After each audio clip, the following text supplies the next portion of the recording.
now, let's put things in perspective. According to the PwC, small businesses account for 96% of all businesses in Nigeria and provide about 84% of employment.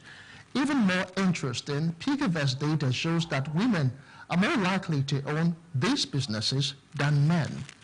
To help us break this all down, I have joining me Toluwase Olaniyan. He is the renowned business executive coach, business strategist, and a seasoned human capital professional. With a wealth of expertise exceeding 15 years in human capital development, Toluwase has excelled in various domains such as learning and development, talent acceleration, talent management, and placement.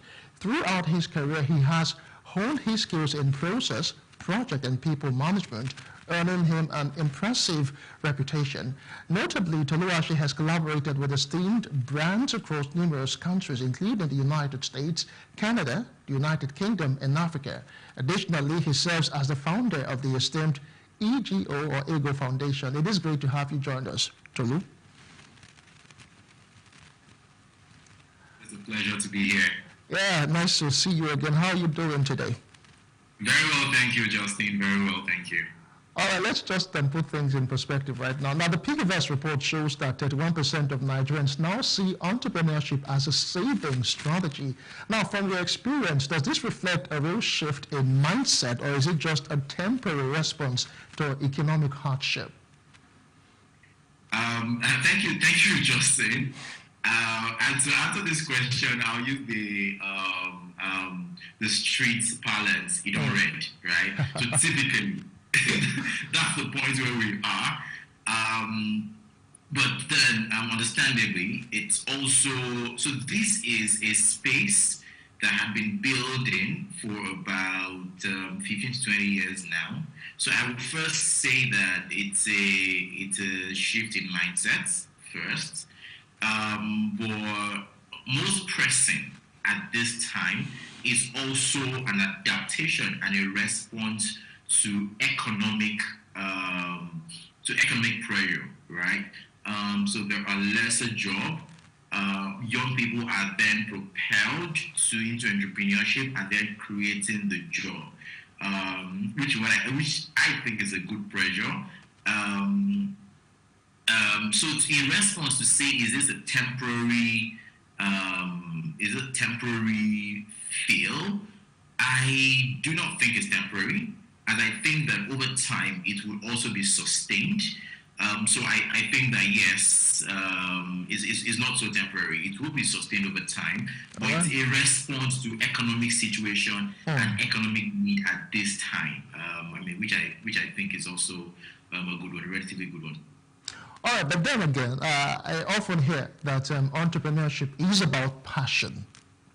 But in Nigeria today, it seems more like a necessity. Everyone is just trying to have one or two businesses by the side because, you see, things, boys know they smile for street, like you said. But what are the risks of people starting businesses out of survival rather than strategy?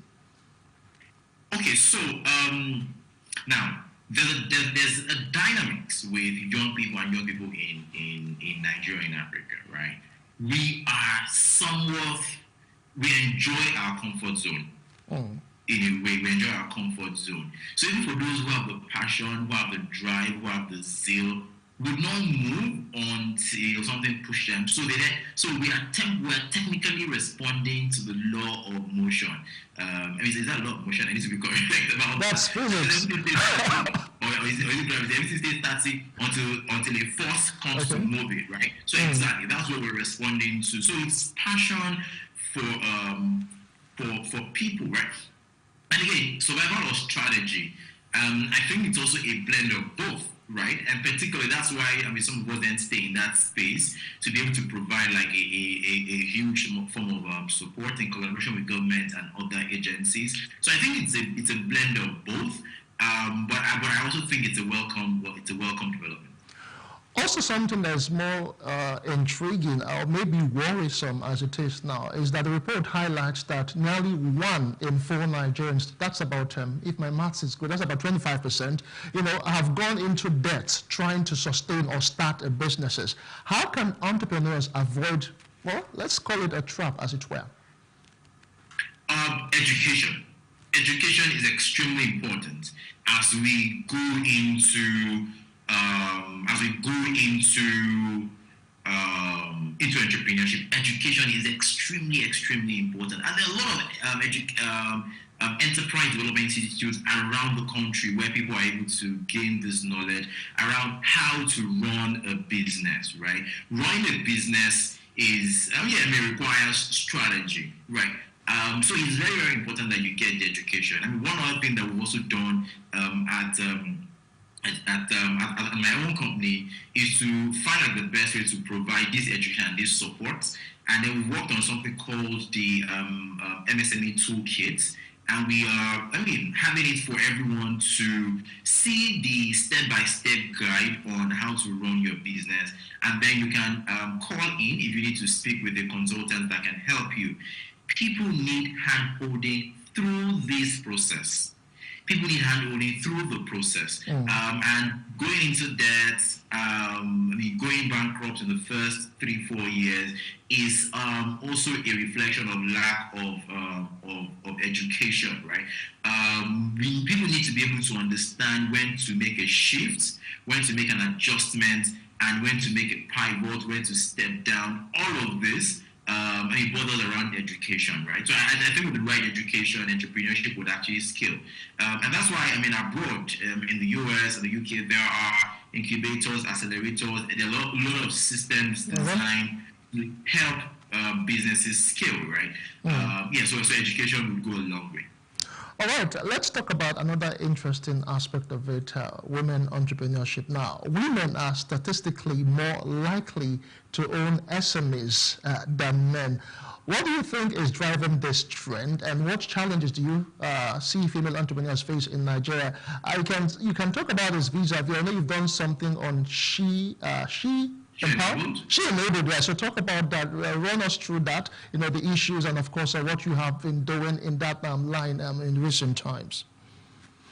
Oh, okay. So you see women running business. I'm also very passionate about women running businesses. It's a Women Month, and I'm super excited to be doing this. Right. Women manage business better. Women are better business managers. However, the few challenges designed around them do not make these businesses scale, unfortunately, right? So this has then caused a lot of problem. Now, what we have tried to do is to see how we can then provide this support, which is also trying to do through the MSME Toolkit, right? To try to provide this support to them in not just one way, but multiple ways for them to be able to scale.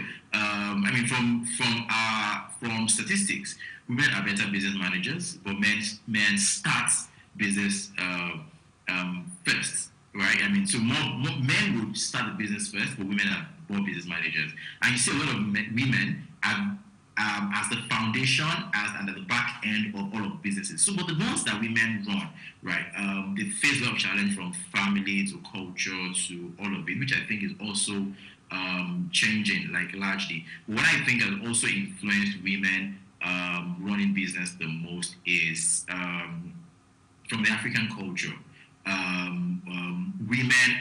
Women seem to have a bit more time, right? So men then go after the 9 to 5, and then women go the other way. So you see a lot of small businesses being owned by women. Now, the interesting thing is you would see a business, right, owned by a woman, a nano business owned by a woman, and that business has been owned for 15 years or 20 years. It will not die, right? It might not grow. It might stay at the same point, but it never dies, right? And this is what we're then trying to build on, to say, okay, can we then help these women build better structures, knowledge, and then give them one-on-one support at different points where we can. I think this women-led business is not just the future, but is what should be focused on, and what should be the big satellite on. Okay, let us move on now and talk about access to funding, which remains a major challenge for small businesses. What are some alternative funding strategies that entrepreneurs can explore? At Ego Foundation, I know you've had several seminars as regards funding and, of course, how small businesses can actually scale up. So just walk us through all of that. Okay, so first that I always say is that there are institutions, financial institutions, right, who have tailor-made services for these businesses. What you need to do is to put your books in place, right? There are tailor-made funding opportunities. I mean, if I would mention one of the financial institutions that I know has a tailor-made solution for business to grow, and so without very interesting package for them is Access Bank, right? And they do this to support these businesses. Now, I say to people, please approach all the financial institutions because they do not just give you the fund, right? Also ask for advisory. So you get two in one, right, as you do this. Now, second option that I ask people to explore, so the first is the most readily available. The first is the most readily available. You can work into anywhere, have conversation, and get it, right? And the second that I said is there are government intervention funds in the line of every business in this country. All you need to do is to make your research and tap into it, right? And third is grants, and grants from external donors, because every business is a solution contributing to the well-being and the life elongation of every human, right? There are multinationals, there are corporations who look to support this. Something as important as picking bottles. If that's what you do as for your business, right? There are organizations that are looking to provide grants for this. Something as important as owning a crèche, a school. Something as important as name it. There are support for all of this, right? But what you need to do is to sit down with consult with people who probably understand this space to be able to look through. All right. And advise how best to go. What I've seen people do in recent time is they just go to the loan sharks and they go collect money. And I say collecting money is from funding. Funding, you get a full package, but they just collect money, put the money in the business, and in no time the business is gone, right? Full funding is money and advisory, and that's like funding. But what people want is just money, and they just take this money, put in their business, and it goes down in no time, and they then come back, right? So these three channels are like very solid channels that you can explore to get funding. All right, thank you, Toluna. But let's look at inflation, which is rising. Although the GDP was rebased and it came a bit lower, but how should small business owners structure their pricing so that they can remain sustainable? Okay, pretty interesting question, right? Inflation is hitting. And I see a lot of people do some things very not too right. They overprice, like they put their price really high. This then hinder their sales up until when it's low. So I know someone who was selling at a very high price, could not sell. By the time the price crashed again, he had the thing inside and he almost got expired. And what I've said to people is always ensure you follow trend and add a between 15 to 20% markup per time that you buy. Add a 15 to 20% markup, right? So this would give you a bit of room to be able to balance out per time. For a lot of small businesses also do business with emotions, right? Do business with emotions. And I say, no, you need to be able to be strategic around this, right? And understand the trend. First is do a business that you understand and you understand the trend. Do not do a business that you just want to do because every other person are doing, right? Because the strategies are different. That you understand really, really well. So by the time you add your markup, you're able to balance it from time to time. The inflation is global and is really, really swinging, here and there. So we need to be very strategic within the 20% markup. All right. So if it goes up, you know that you're able to cover it, but just double the price. It's quite funny.